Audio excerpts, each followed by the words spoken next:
드레아크 학생 여러분 사랑합니다. 계속해서 동영상 강의로 우리 함께 만나고 있습니다.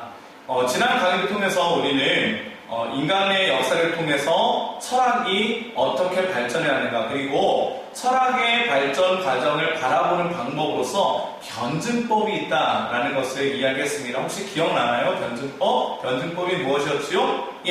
사물이 또는 한 사상이 그 안에 가지고 있는 모순으로 인해서 그와 반대되는 것들이 생겨나고, 그 서로 두 반대되는 사물 또는 사상들이 가만히 있거나 아니면 대립된 상태로 서로 싸우기만 하는 것이 아니라 그 안에서 합일과 일치를 이루어서 새로운 것을 만들어낸다. 이것이 바로 변증법이라고 이야기했습니다. 태제, 안티태제, 진태제, 이 개념들 혹시 기억하고 있나요?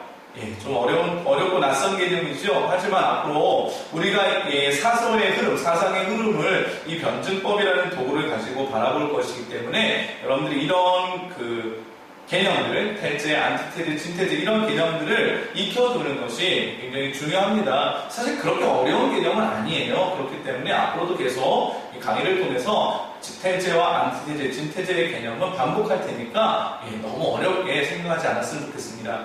그런데 우리가 지난 강의를 통해서 이 변증법에 대한 이야기를 하면서 마지막으로 던졌던 질문이 있습니다. 혹시 기억나나요?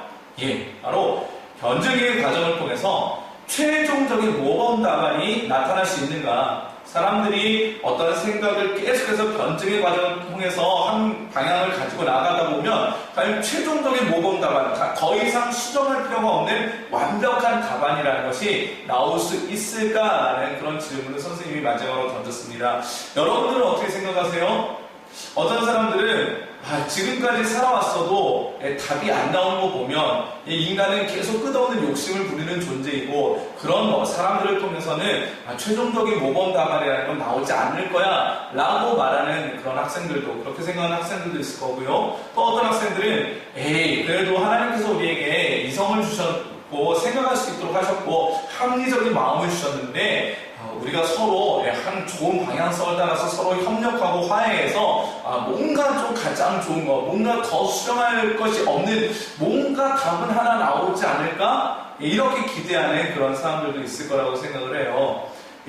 이렇게 사람들이 이런 변증의 과정에 대해서 선생님이 던진 질문에 대해 두 가지로 나눠질 수 있다고 생각하는데, 철학자들도 이렇게 크게 큰 두 흐름으로 나뉘어져서 이 변증의 문제를 바라보고 있었습니다. 오늘과 다음 강의를 통해서 선생님이 그 대표적인 두 학자를 소개하려고 하는데요. 오늘은 먼저 답이 나온다. 인간의 모든 사유와 생각의 과정을 통해서 최종적인 모범 답안이 나올 수 있다라고 주장했던 한 철학자를 여러분들에게 소개하려고 합니다. 여러분들 지난 강의에서 철학은 시대의 아들이요, 철학은 시대의 소산이요, 철학자는 시대의 아들이다 라고 했던 철학자가 누군지 혹시 기억하는 사람 있어요? 바로 헤겔이라는 철학자입니다. 오늘 이 헤겔이라는 철학자는 인간의 이성의 사고작용을 통해서 답이 나올 수 있다라고 믿었던 그런 철학자입니다. 이 헤겔이라는 사람에 대해서 좀 배경 설명을 주자면, 이 사람은 굉장히 교회를 잘 다녔던 사람이었어요. 그런데 너무나 안타깝게도 그때 당시에 독일의 교회가, 이 사람 독일 사람이거든요. 이 독일의 교회가 굉장히 약해져 있었어요. 약해졌다는 것이 무슨 뜻이냐면, 사람들이 교회를 나오지 않았다는 뜻보다는 교회 안에서 하나님의 말씀의 권위를 가지고 정확하게 해석되고 설교되고 또 사람들이 그 말씀대로 살려는 이런 흐름이 아니라, 굉장히 하나님의 말씀을 인간주의적인 방식으로 해석하려는 그런 자유주의적인 경향이 많이 흘러서 말씀이 더 이상 말씀으로서의 권위, 성경이 더 이상 성경으로서의 권위를 갖지 못했다, 이렇게 보는 게 좋을 것 같아요. 그러다 보니까 사람들이 하나님의 말씀대로 살아낼 생각을 하지 않는 거예요. 그러니까 이 헤겔이라는 사람도 계속해서 교회를 다니고 있었지만 너무 안타깝게도 교회 안에서 하나님의 모습을 보기가 쉽지 않았던 그런 시대에 살았던 사람이에요. 그러다 보니까 이 헤겔이라는 사람은 결국 교회에 대해서도 실망하게 되고, 과연 하나님이 계실까라는 이 의심 속에서 평생을 살아가다가 그렇게 죽은 철학자입니다. 굉장히 안타까운 그런 철학자이기도 하죠. 어쨌든 이 헤겔이라는 철학자는 인간의 이성에 대해서 굉장히 신뢰했던 사람이에요. 이 헤겔이라는 철학자가 처음 이제 인간을 설명하면서 선정한 하나의 개념이 있습니다. 그것은 바로 절대이성이라는 개념이에요. 절대이성, 여러분들 교과서를 보면 알겠지만 변증법에 의해 도달되는 최고의 지점, 즉 더 이상 변화될 필요가 없는 최고의 위치, 이것이 바로 절대이성이다. 다시 말해서 우리 사람이 한 사람이 사실은 생각하는 게 굉장히 허점이 많잖아요. 그런데 두 사람이 모이고 세 사람이 모이고 거기에는 좀 더 똑똑한 사람도 있을 것이고 어떤 문제가 생겼을 땐 그거에 대한 좋은 대안을 내놓는 사람도 있을 거예요. 이렇게 많은 사람들이 서로 모이고 모여서 서로 지식을 쌓아가고 어떤 한 문제에 대해서 토의를 해가고 문제에 대한 해결책을 제시하다 보면 뭐가 나와요? 예, 더 이상 수정될 필요 없는 가장 높은 위치의 이성, 이런 것들이 나올 거다. 이걸 해결을 뭐라고 불렀어요? 절대이성이라고 불렀어요. 그래서 인류 역사에는 이러한 절대이성이라는 것이 있다. 이 절대이성이 역사 가운데 계속 있어왔고 이 절대이성이 어떻게 움직여 왔느냐, 이것이 역사를 결정짓는다라고 해겔은 생각했어요. 그래서 해겔이 바라본 역사는, 세계사는 뭐냐면 절대정신, 아까 얘기했던 절대이성이 자유를 향해 나아가는 과정이다. 자유를 향해 나아가는 거죠. 그러니까 무슨 얘기냐면 이런 절대이성이 여러 가지 제약 조건이 있는 거예요. 때로는 시대적인 상황, 또는 환경적인 상황, 또는 인간의 욕심, 이런 많은 주변의 환경의 제약들을 통해서 이 절대이성이 자유가 없어. 그런데 절대이성이 완전한 자유를 누리고 자기의 모든 생각들을 다 쏟아놓고 그것을 실행에 옮기는 상태가 되면 어떻게 돼요? 이 사회는 어떻게 될까? 가장 완전하고 행복한 사회, 더 이상 바랄 것이 없는 그런 사회가 될 거다. 이게 사실은 해겔의 생각이었고, 해겔 바라보는 인간의 역사도 이런 변증의 발전을 겪어가면서 절대이성의 자유를 어떻게든 찾아가려고 할 것이다. 이런 생각을 가지고 있었던 것이 바로 해겔이었어요. 솔깃하죠? 굉장히 솔깃해. 그럴 것 같아요. 그래서 해겔은 역사가 이런 식으로 계속 한 방향으로, 좋은 방향으로 계속 가다 보면 어떤 결과가 나올까라고 그 질문에 대해서 역사의 종말이라는 단어를 썼습니다. 여러분들이 역사의 종말하면 어떤 생각이 들어요? 역사의 종말?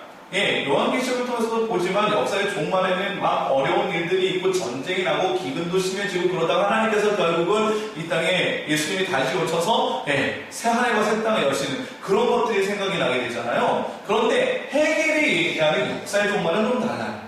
해겔이 얘기하는 역사의 종말은 뭐냐면 인간의 이성이 이제 발전하고 최고의 발전 단계에 딱 이르러서 더 이상의 변화가 필요 없는 그런 상태, 그러한 역사적인 상황, 이게 뭐냐? 역사의 종말이다라고 이야기를 했어요. 자, 그럼 해겔은 역사적 종말이 올 거라고 생각했겠죠? 정말 재밌는 거 하나 알려줄까요? 해겔은 당시 해겔이 활동하던 독일 사회가 바로 역사의 종말 상황이다, 이렇게 얘기했어요. 다시요.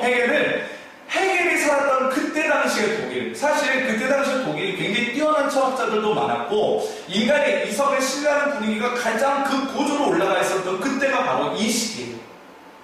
독일 사람들 참 똑똑하거든요. 선생님 봐도 독일 사람들 참 똑똑해요. 물론 우리나라 사람들도 굉장히 똑똑하고 여러분도 굉장히 똑똑해요. 예, 선생님도 알아요, 믿어요, 신뢰해요. 그런데 독일 사람들 굉장히 똑똑하고 이때 당시의 사람들이 굉장히 똑똑한 철학자들, 똑똑한 과학자들, 독일을 통해서 많이 나왔던 시대이기도 합니다. 그러니까 해겔이 보기에는 이 시대가 이제 더 이상 우리 독일 이후로 뭔가 나올 것이 있을까? 더 많이 발전할 것이 있을까? 이런 생각을 가질 수도 있었을 것 같아요.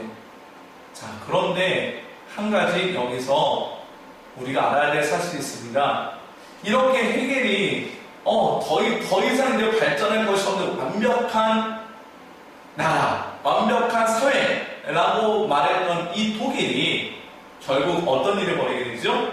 여러분들이 나중에 역사를 통해서 배우게 되겠지만 세계 제1차 대전과 2차 대전을 일으켜요. 그리고 그 세계 제1차 대전과 2차 대전은 인간의 이성이 최고야, 합리주의가 최고야 라고 믿고 있었던 그때 당시 지식인을 우리가 흔히 쓰는 말로 멘붕에, 아주 집단 멘붕에 빠뜨리게 돼요.